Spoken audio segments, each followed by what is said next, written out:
আসসালামু আলাইকুম। সবথেকে সহজ উপায়ে কিভাবে গরুর মাংস রান্না করা যায় সেটাই আজকে আপনাদের সাথে শেয়ার করব। আমি এখানে 2 কেজি গরুর মাংস নিয়েছি। দোকান থেকে যেভাবে কাট করে দেয় ঠিক সেভাবেই আছে, আমি আর টুকরো করিনি। দিয়ে দিলাম 1 কাপ মোটা করে কাটা পেঁয়াজ, স্বাদ মতো লবণ দিচ্ছি। 2 টেবিল চামচ আদা রসুনের পেস্ট, 2 টেবিল চামচ দিব হলুদ, মরিচ ও ধনিয়ার গুঁড়া একসাথে মেশানো,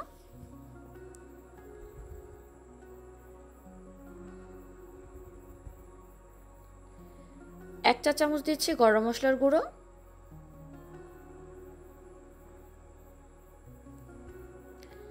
দিচ্ছি আধা চা চামচ টালা জিরার গুঁড়ো,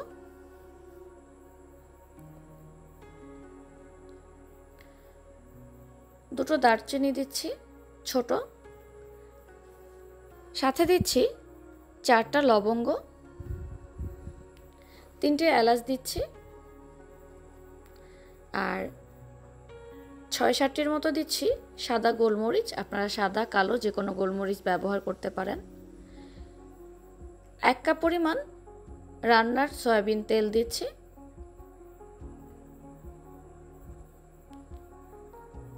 এবারে এটাকে খুব ভালোভাবে মেখে নেব। এমনভাবে মাখতে হবে যেন প্রত্যেকটা মাংসের গায়ে গায়ে মশলা লেগে যায়।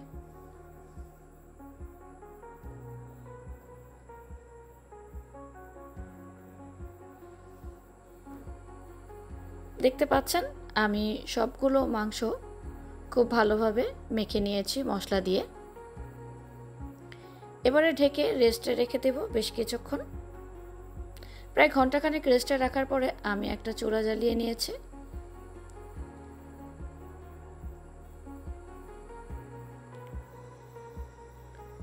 আমি চুলা জ্বালিয়ে এবারে অল্প আছে একটু কষিয়ে নেব।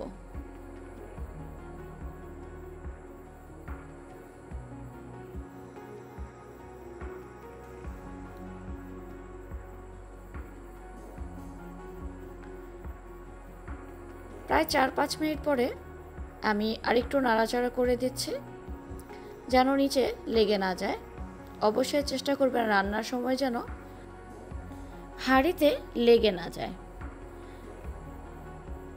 প্রায় 10-12 মিনিট অল্প আঁচে কষানোর পরে দেখুন কতটা পানি উঠে গেছে, আর এই পানি দিয়েই সম্পূর্ণ মাংসটা ভালোভাবে কষানো হয়ে যাবে।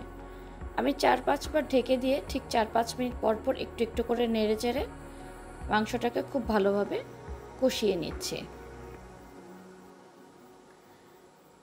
প্রায় 15-20 মিনিট পরে মাংসটা ভালোভাবে কষানো হয়ে গেছে। এই পর্যায়ে আমি প্রায় 2 কাপ পরিমাণ পানি দিয়ে দিব এখানে।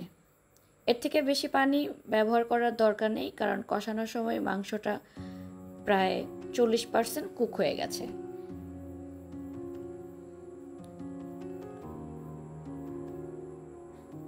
আমি আবারও প্রায় 20 মিনিটের মতো ভালোভাবে নেড়েচেড়ে একটু পর পরে রান্না করে নিয়েছি। দেখতে পাচ্ছেন রান্নাটা কিন্তু প্রায় হয়ে এসেছে।